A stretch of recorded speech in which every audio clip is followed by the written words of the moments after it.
O nosso tempo hoje ele ficou muito exíguo para fazer uma análise técnica do erro grosseiro que foi cometido contra a Justiça do Brasil hoje. Então, eu vou me ater a considerações um pouco mais genéricas. E é muito importante a gente separar essa questão em dois pontos. O que está em juízo aqui não é o caráter desse parlamentar, não é a sua biografia, como fez parecer aquele final patético da argumentação do ministro Alexandre de Moraes, falando sobre os dados biográficos, o que o parlamentar fez ou o que ele não fez. Não é o nosso alinhamento ou o nosso desalinhamento a quaisquer ideias desse parlamentar. O que está em julgamento aqui é a Constituição, são as regras para determinação da prisão, ou seja, quando que a gente deve privar um cidadão de liberdade, mais especialmente, e se ele for um parlamentar que goza de imunidade material justamente para ter a sua liberdade de expressão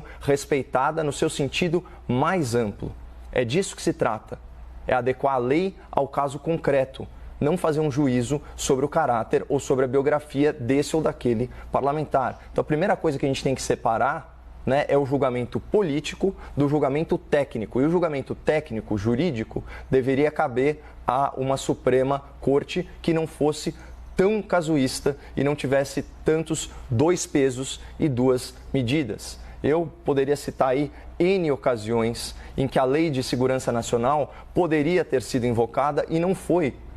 Quando, por exemplo, o ministro Gilmar Mendes disse que o Exército Brasileiro estava colaborando com o genocídio praticado pelo governo federal no enfrentamento da pandemia. Percebam então que nesse caso o ministro do STF ele conseguiu a proeza de ofender duas instituições, inclusive, né, incitando organizações civis, como é o caso, né, do governo federal, contra as Forças Armadas. E adivinhe só, isso é crime previsto na Lei de Segurança Nacional. Então eu queria retomar, só para a gente falar assim do básico, o que a Constituição fala sobre liberdade de expressão, que obviamente não é um direito absoluto. Mas se você reparar na Constituição, inclusive as violações à liberdade de expressão, elas são previstas, as combinações, vamos dizer assim, as consequências dela são reparação. Né, mas nunca a priori, tanto que não existe censura. Né? É livre, artigo 5º, inciso 4º, é livre a manifestação do pensamento, sendo vedado o anonimato. E o artigo 53, caput, ele é muito claro, os deputados e senadores são invioláveis, civil e penalmente, por quaisquer das suas opiniões, palavras e votos. É a tal imunidade parlamentar que eu já comentei. Né? E aí o parágrafo 2º desse artigo diz o seguinte: desde a expedição do diploma, os membros do Congresso Nacional não poderão ser presos salvo em flagrante de crime inafiançável. E aí qual que é o pulo do gato, né, que o ministro Alexandre de Moraes e, ao que parece, todo o plenário do Supremo deram para justificar o injustificável, a arbitrariedade? Eles enquadraram a conduta do parlamentar na Lei de Segurança Nacional, transformando, né, a fala, que é sim uma fala agressiva, num crime inafiançável contra as instituições do Estado. Mas para ficar em um exemplo, eu vou pegar aqui o que ele fala sobre o Supremo Tribunal Federal.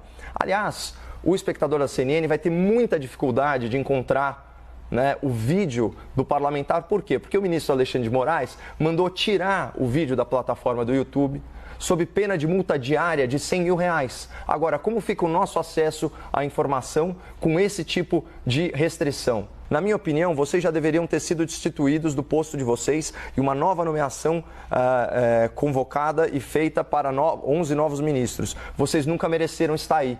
Só esse trecho já deixa claro que o ataque não é à instituição Supremo Tribunal Federal, mas sim aos integrantes atuais dessa composição do Supremo. Então eles querem fazer parecer que uma crítica, embora chula, embora ácida, ela não é as pessoas que ocupam o cargo, mas a instituição em si.